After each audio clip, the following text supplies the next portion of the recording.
I'm live streaming it on YouTube. Live streaming it? Oh, wow. Is that bad? No, I'm It fine. works. This computer is Yeah, so slow, I have no pain. Oh, here it's going. understandable. The Wi-Fi is so bad here. There we go. Your internet connection is unstable. Sorry to hear that. Oh, Lord. As long as my life is stable, I don't care about my internet connection. Baruch Hashem.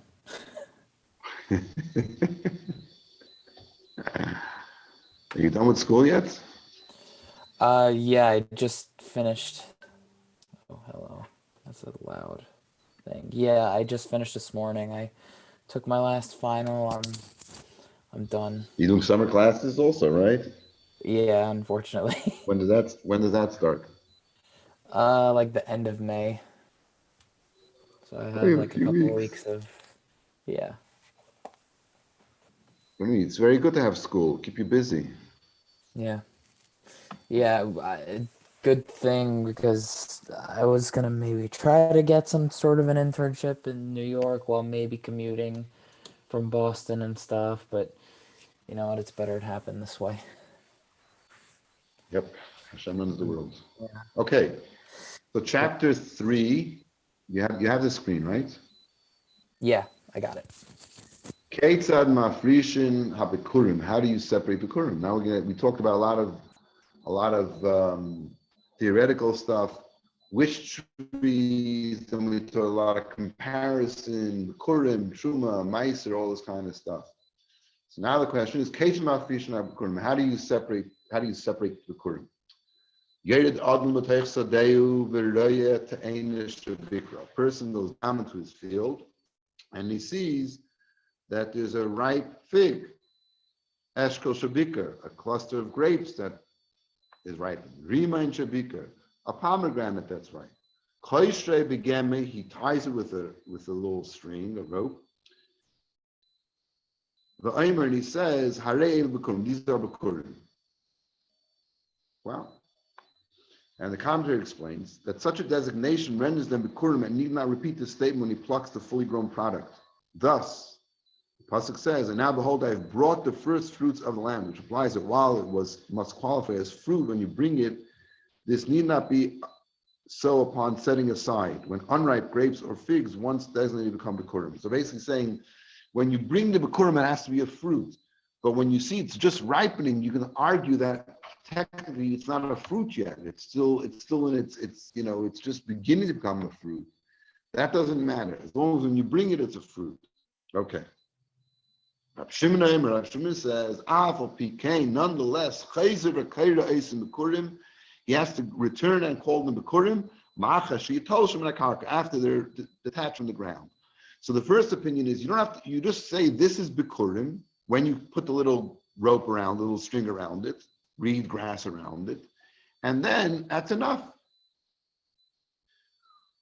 But Rabbi Shimon says no. Even when you detach them from the ground, you have to say it again. This is bikurim because that's when they become actual fruit, and Allah is not like Rabbi Shimon. Okay. Mishnah Beis. So that's the first thing. He goes into his field, sees when the first fruit are ripened, and designates them. This will be the bikurim. And then later on, he detaches them. Ketzad malim esa bikurim. How do we take the bikurim to Yerushalayim? Kol ha'ayares sheba maimad miskansis l'isha maimad. All of the cities of the Maimad gather in the city of Maimad. I'll explain that in a second. Vilonim b'chayv shalir, and they spend the night. They sleep in the open street in the center of town, in the streets. They wouldn't go into houses. Vilamashkim, they wake up early in the morning. The one in charge would say, Kumu binale tziyain al beis Hashem Elokeinu. Rise up, wake up, and we'll go up to tziyain, to the house of Hashem. Okay. Now, what is the Maimud? So in the morning time we say we want for Hashem. We want to have kainim ba'avaydasam uluvim b'duchanam v'yisrael b'ma'madam. The kainim should be doing the avayda. The Leviim are doing the singing, and Yisrael b'ma'madam. So the kainim are divided into 24 different groups that would serve 1 week at a time. And the Jews are also divided into those types of groups. And those Jews, they would be the ones that represent the Bnei Yisrael. So they would have to go into Eretz up to the Beis Hamikdash, and they would spend a week there.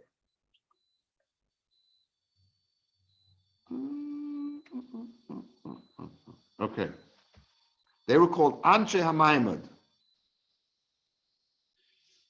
Now, the other people, not everybody from the whole Maimud would go. It wasn't 1/24 of the Jewish people, but some people would go up to Yerushalayim and they would be there representing the Jews. When the carbon was brought, they would be there representing the Jews. The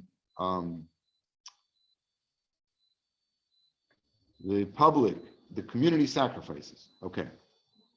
The remaining members of the Maimud who were not in Yerushalayim would fast during the week, except for Sunday and Friday. So they wouldn't go into Shabbos hungry, come out of Shabbos and go out of Shabbos and right away fast. They would gather in the shuls and they would daven that the Karbanos should be accepted. They would also read the portions of the Torah connected to Ma'aseh Bereishis to show that the world's existence depends on the Karbanos. So now our Mishnah tells us that the Bikurim was not done individually. You didn't take your food and go to Yerushalayim. Rather, the Mamadis would gather and make up a whole festival, a crowd, with singing and dancing. Now, why didn't they? So the whole Maimud would gather together. So you had your group that would normally a portion of the group would go there that week to Yerushalayim. For the Bikurim, they'd all gather together. Okay. And why did they sleep in the streets? Because they didn't want to become tamei. They're going to the Beis Hamikdash. There might be a tumah in it. And they would wake up in the morning and off they would go to Yerushalayim. Now you get the picture. Every guy would cut off his first fruit, put him into a basket, gather with the rest of the Maimad, and off to go to Yerushalayim. Those who live in Yerushalayim would bring the figs and the grapes. And those who live far away brought figs and raisins, dried figs and raisins. For a practical reason, right? If you live close, then you can bring fresh fruit. If you don't live close, you're going to be, by the time you get to Yerushalayim, be rotten.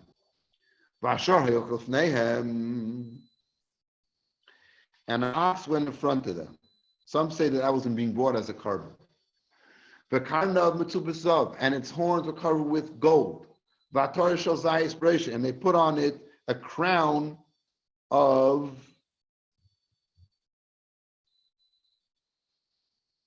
olive branches.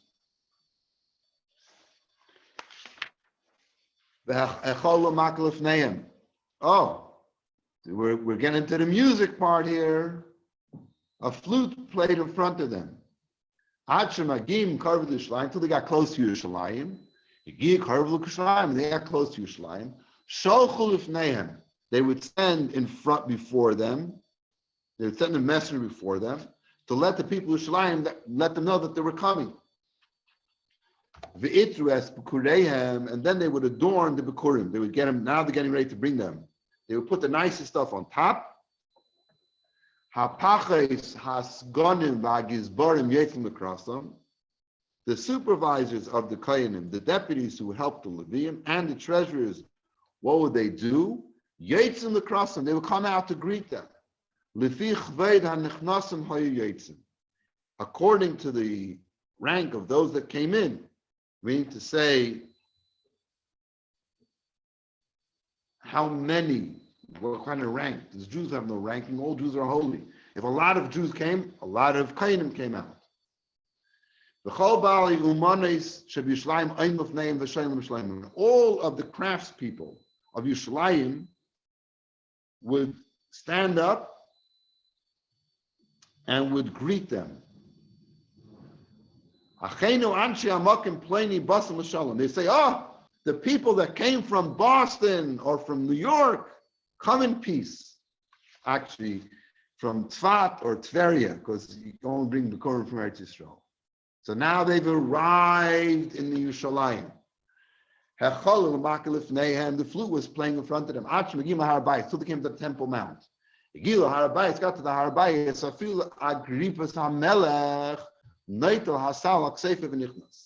When they got to the Temple Mount, even Agrippus, who was a king during the second Beis Hamikdash, and was not a very nice person, would take the basket on his shoulder to carry it up to the Beis Hamikdash. So till they got to the Temple Mount, someone else carried it. When he got there, he took it himself. Till he came to the courtyard of the Beis Hamikdash. When he got to the courtyard, then the Levim would start singing, Are Mimcha Hashem, Kid Lisani, V'lei Simachta Oivai Li. And they would sing the pasuk, I praise you, Hashem, you have raised me up and not allowed my enemies to rejoice over me.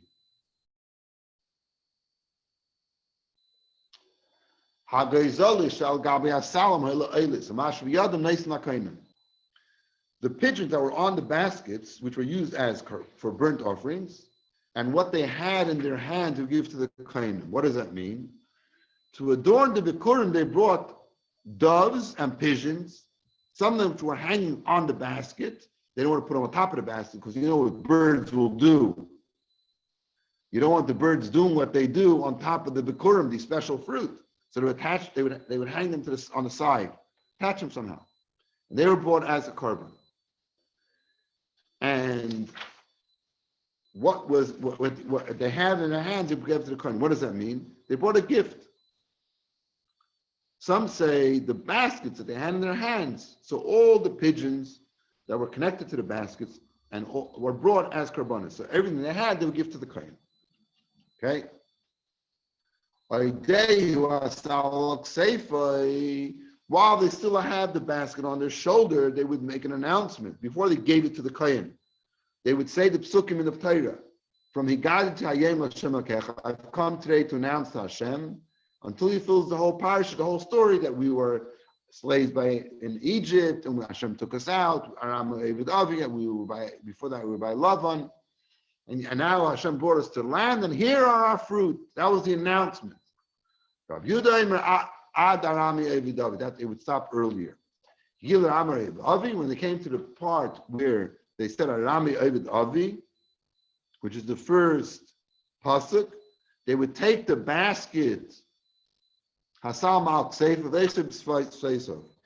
He would take the basket off his shoulder and hold it by the rim of the basket. The kohen would lift up the basket, and he would say the next two psukim.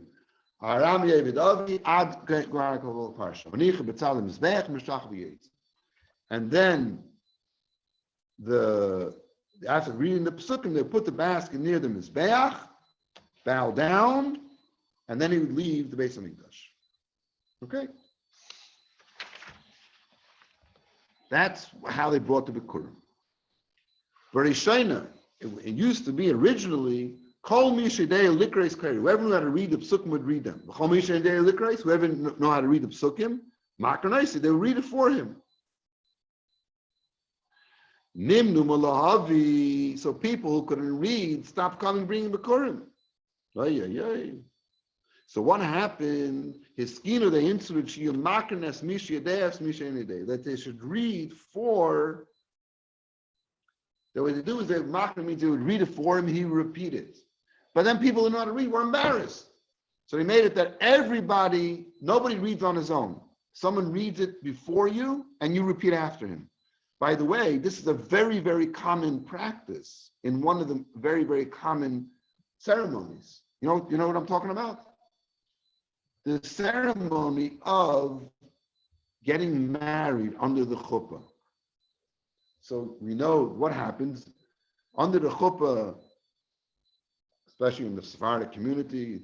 They sing all kinds of songs. They bring the chassan and kala under the chuppah. more singing, more this. They put on the white thing, the dress up. And then they say, the rabbi comes and says the bracha. What is the bracha? You command us, you commanded. You commanded us about forbidden relationships. And you sanctified us with the mitzvah of marrying with chuppah and kedushin.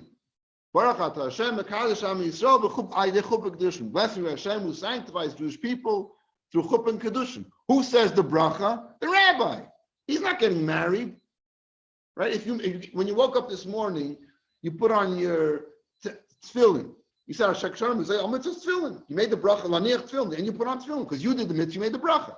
We always do that. You eat matzah, you make a bracha. Al chilos matzah.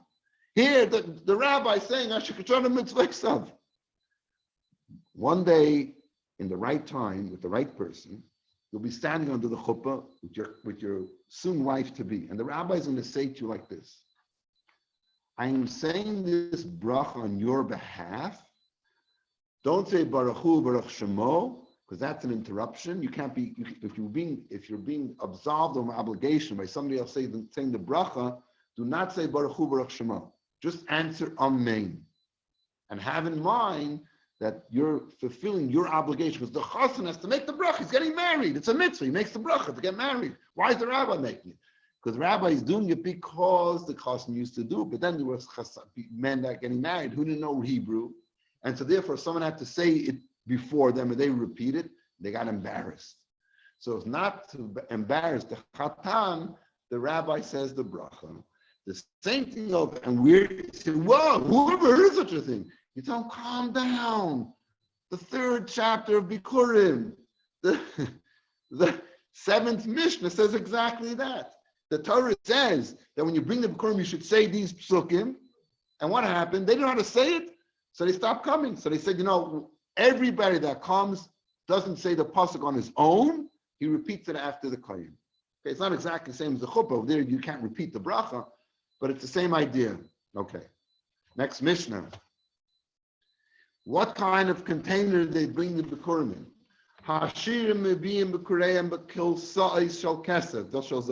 The rich people, they brought their Bikurim in baskets overlaid with silver or gold. I don't know what the word kilsais means basket. I don't know where the word overlaid got in here. Anyway. Vaniyim, and the poor people, the poor people brought it in baskets used of wicker baskets of peeled willow branches, the peels of the willow branches. And the baskets and the Bikurim are belong to the kohen. What the last thing when it says that the baskets, the sal, was given to the kohanim, what does that mean? So that seems to be saying that the poor people, right? Because the rich people it's called kilsasais of silver and gold. Salim is the word used for the poor people. Salim etzarim. So it seems that the baskets were given to the kohanim, whereas what happened to the gold and silver baskets?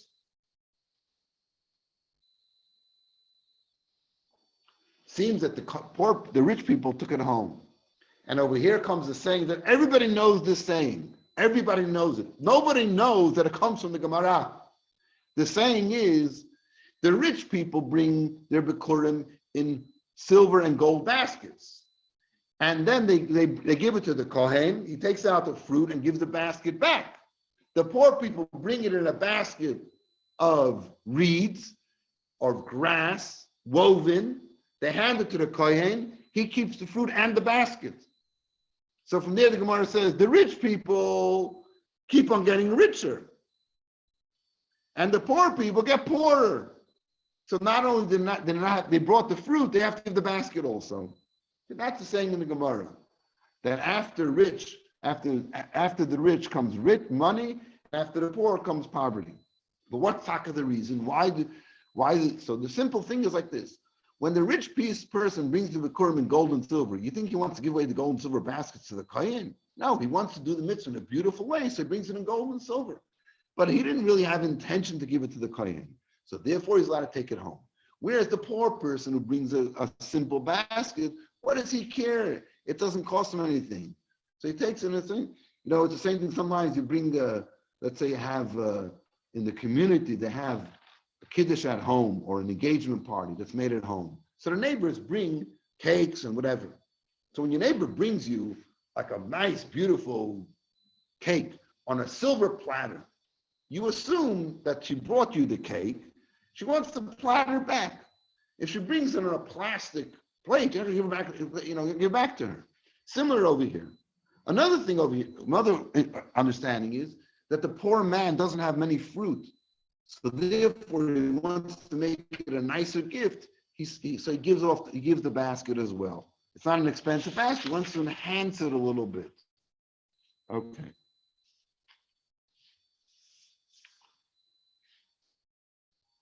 That's that.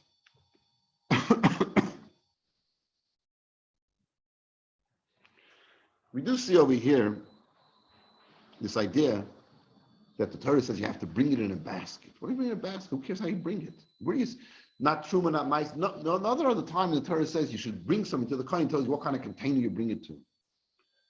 So there's a teaching about it that the Bikurim, there's a pasuk that says that the Jews are compared like Hashem's Bikurim, the Bechar, the firstborn. Right? When the Jews leave Mitzrayim, Hashem says, "You're my son, my firstborn." So the Jews are compared to the first fruit. What part of the Jew is neshama? The soul is one part as part of Hashem. Where does the neshama go into a basket? What kind of basket? Even the cheapest basket. You compare to the neshama, the body is like, what's the body?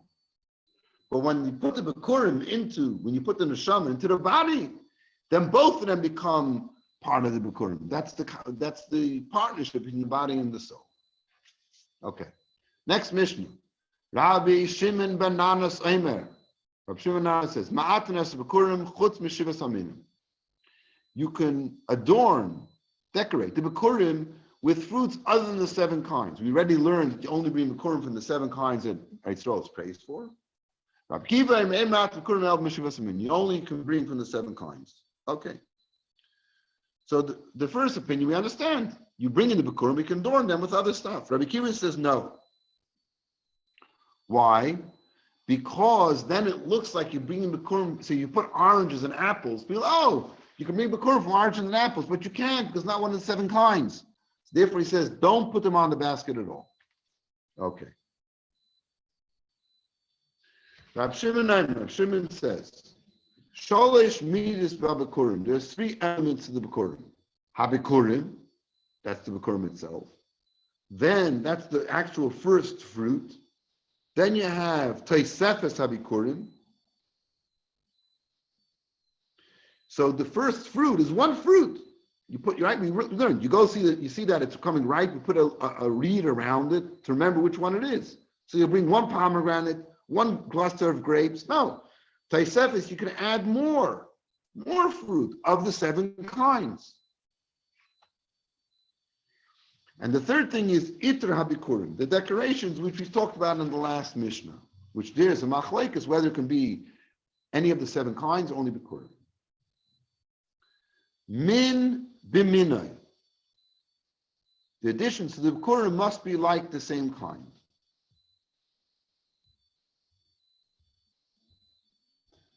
No, the Tosefes HaBikurim, that which you add on is min b'minay. If you're bringing pomegranate as Bikurim, you bring a lot of pomegranates. Iter Bikurim, the decorations, min shein mini, could be not of its own kind. So you can decorate pomegranates with figs.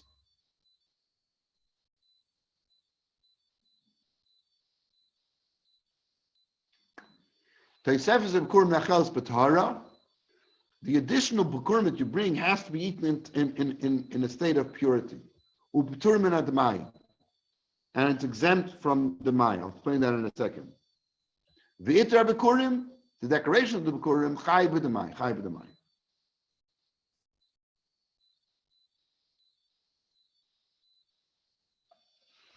What's going on over here?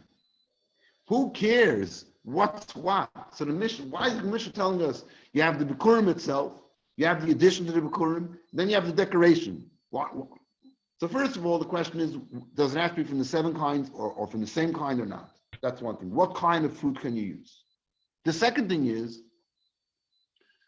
there's a halacha called you know that from fruit you have to separate and give to the Kohen and Levi, Truma and Meiser. Bikurim you don't have to separate because you're giving it to the Kohen. So when I harvest my field, 1/50 goes to the Kohen, 1/10 goes to the Levi. When I take the Bikurim, the first fruit, they're all going straight to the Kohen. I don't have to separate part of it and give to the Kohen as Truma and Meiser. But what's about the additional stuff? The additional stuff is not considered Bikurim, it's an addition, it's a decoration. So then the question is, you have to separate those Truma and Meiser offerings from it. You know what it's like? You know, some things are taxed, you know, you're not obligated to pay taxes on Social Security. If you make earnings, you have to pay taxes. You don't pay taxes on Social Security. It doesn't make any sense. The government gave you money, or now, you know, unemployment. A lot of people on unemployment. You don't pay taxes on unemployment. It comes from the government. You give the government. It doesn't make any sense. So when you're giving Bikurim, you don't have to separate from the Bikurim. But if you bring an extra gift, you have to take Bikurim from it. So now the Kohen doesn't know, did you do it or you not do it? The Mai means the Mai. What is this? Has it been separated, not separated? So here's how it works. If a Talmud Chacham, which means basically an observant Jew who knows halacha, comes to you and gives you fruit, do you now have to think, wait a second, did he separate Truma Meiser from it or not? So we say if a guy is an observant Jew, the same way if you go into a frum person's house and he offers you something to eat, are you worried if it's kosher or not? No, you trust him. In a similar way, when somebody gives you fruit and he gives you to eat it, you assume that he's an observant Jew. He wouldn't give it to you if you didn't take Truma Meiser from it. What happens if he's some shmobo? You don't know. You're not sure if he's Shomer Shabbat or not. You're not going to eat in his house. The same thing also, what do you do with the Truma Meiser? So now the question is, if you bring the Bikurim, was Truma Meiser separated from it? So that's where he says that the Bikurim itself don't need to have it separated. But the added ones do have to be.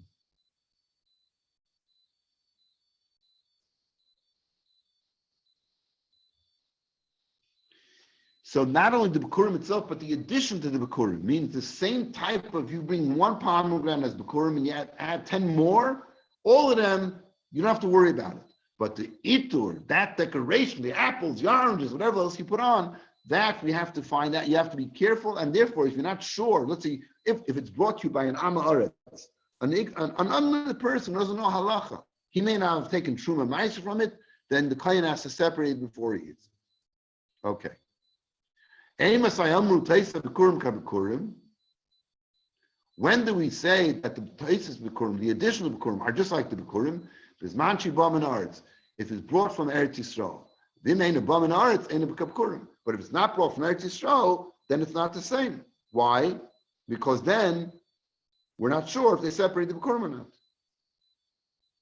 And because it's not brought from Eretz Yisrael, it becomes obligated in the Bikurim.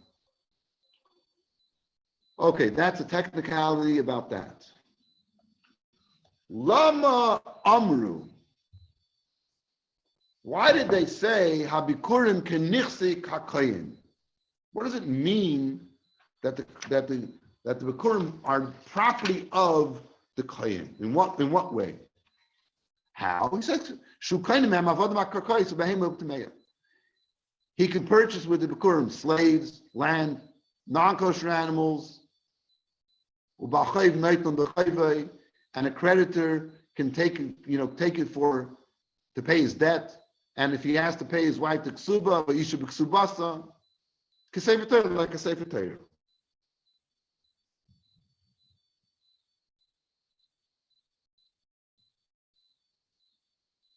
So basically, it's his money to do whatever he wants to do with it.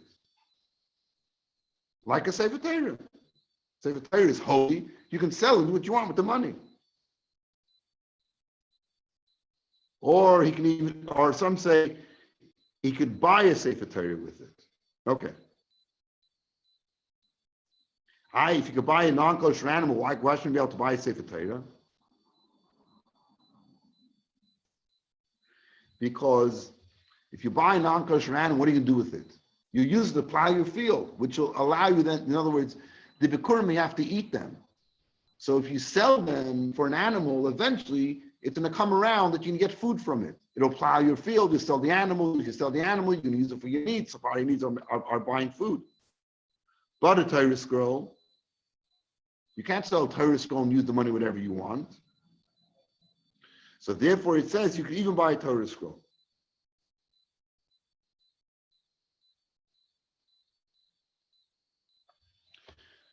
And that's because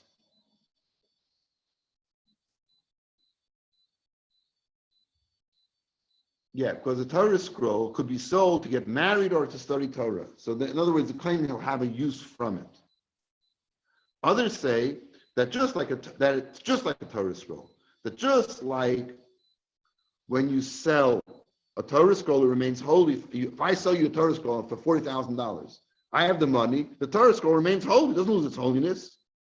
So also the Bikurim remain holy, meaning to say that a kohen can sell the Bikurim, but he can't sell it to anybody he wants. He can only sell it to another kohen because only a kohen can eat it.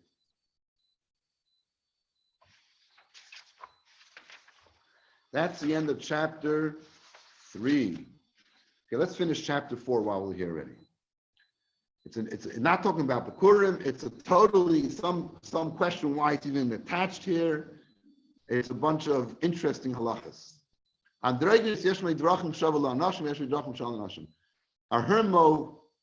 hermaphrodite. You know what that is? We don't know whether he's a man or a woman. He has signs of both. So it's like this. There are things that he's equal to men. Things that he's equal to a woman. That he's equal to a man and to a woman. There are things not equal not to men and not to women. Okay, now we'll break it down. He causes impurity if he has a white discharge like a man. And he has to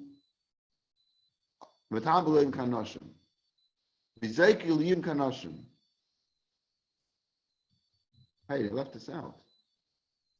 And he is obligated for yibum like a man. What does that mean?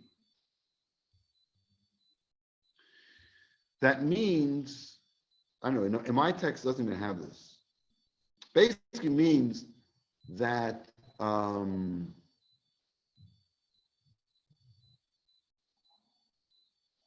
if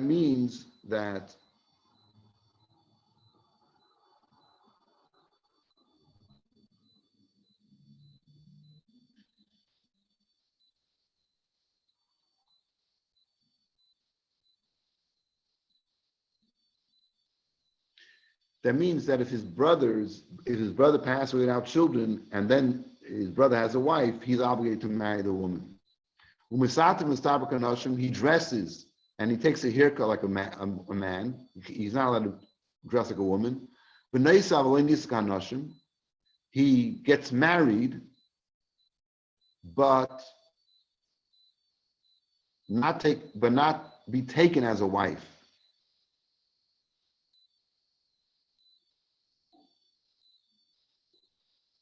And he's obligated to do all mitzvahs like a man is obligated to.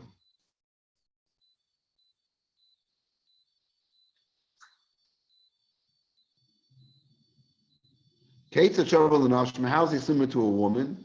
He causes impurity with the red discharge. He can't be secluded with women, with a man like a woman. He's not allowed to be secluded, because a woman's not allowed to be secluded with a man. So in that sense, he's like a man. He can't be secluded with a woman. He can't be secluded with a man. Ve'ni over about pakiv about tashchis. And if he shaves or he takes a haircut, he doesn't transgress the Torah commandments because a woman's not obligated. About the time of the mason kanashim, and also not in the prohibition of getting tamei like women. Upasmana edus kanashim, you can't testify like a woman can't testify. Ve'ni niv ba'veri kanashim, and someone who has illicit relationship with him. Has a relationship with him is not allowed to have a less relation, just like you're not allowed to have with a woman. He can't be a kohen, he can't serve as a kohen like women can. How are we similar to men and women? If someone hits him or curses him,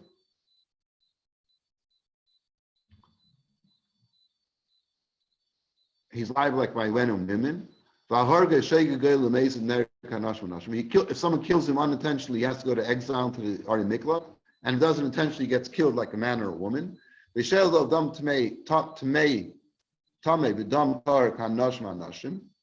And his mother gives birth to him. When a mother gives birth, she has to wait 7 days for a male to be tamei, or a female 14 days. She has to do for both.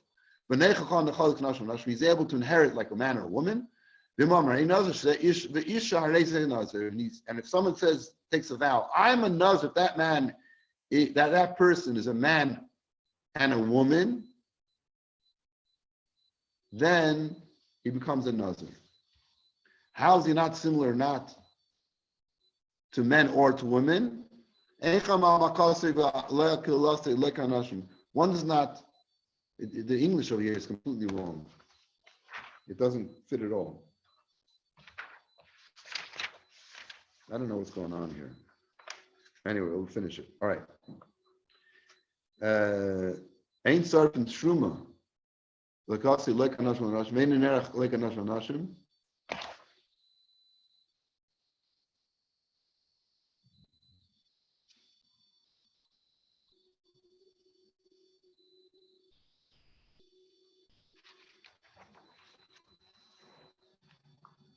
If you say when you say I'm going to give tzedakah like the amount of a man or of a woman, you can't use him as an example. If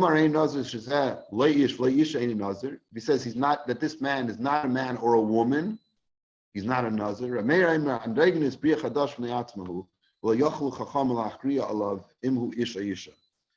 androgynous, they said, he says an androgynous is a separate creation, and they couldn't decide if it's a man or a woman. Tum is someone who we don't know. Sometimes he's a man or a woman. So if he has signs of both a man and a woman, we have no way of dealing with him. But if we don't know, then we have to go either way. All right, that's the last part of, I don't know why it got stuck here. I don't remember why. This Mishnah has nothing to do with Bikurim. It's just this mixture of stuff. So they added it on. But anyway, we have completed now the Masechta of Bikurim, and Hashem should help that we should be able to bring our own Bikurim. Amen.